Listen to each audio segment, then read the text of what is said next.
Episode number 303.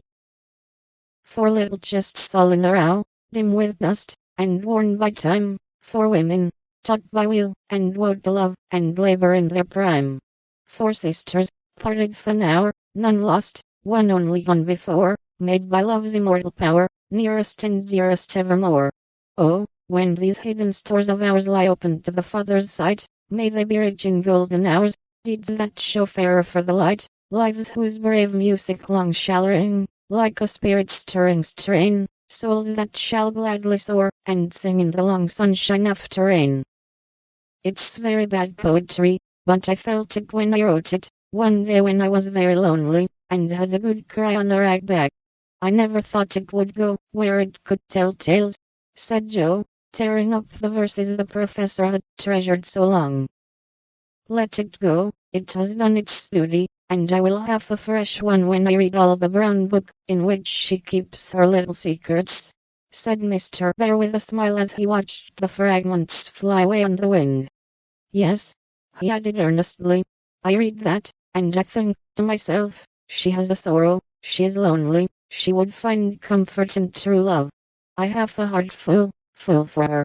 Shall I not go and say, if this is not too poor a thing to give for what I shall hope to receive, take it in God's name?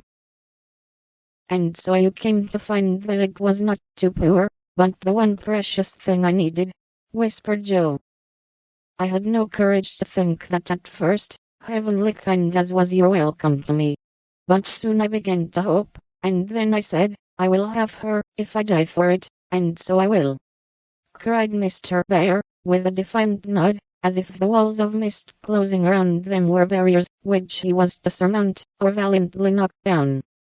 Joe thought that was splendid, and resolved to be worthy of her knight, though he did not come prancing on a charger in gorgeous array. What made you stay away so long? She asked presently, finding it so pleasant to ask confidential questions and get delightful answers that she could not keep silent. It was not easy, but I could not find the heart to take you from that so happy home until I could have a prospect of one to give you, after much time, perhaps, and hard work.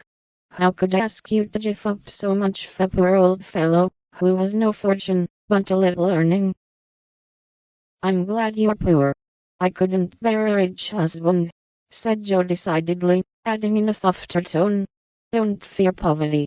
I've known it long enough to lose my dread, and be happy working for those I love, and don't call yourself old, 40 is the prime of life. I couldn't help loving you, if you were 70.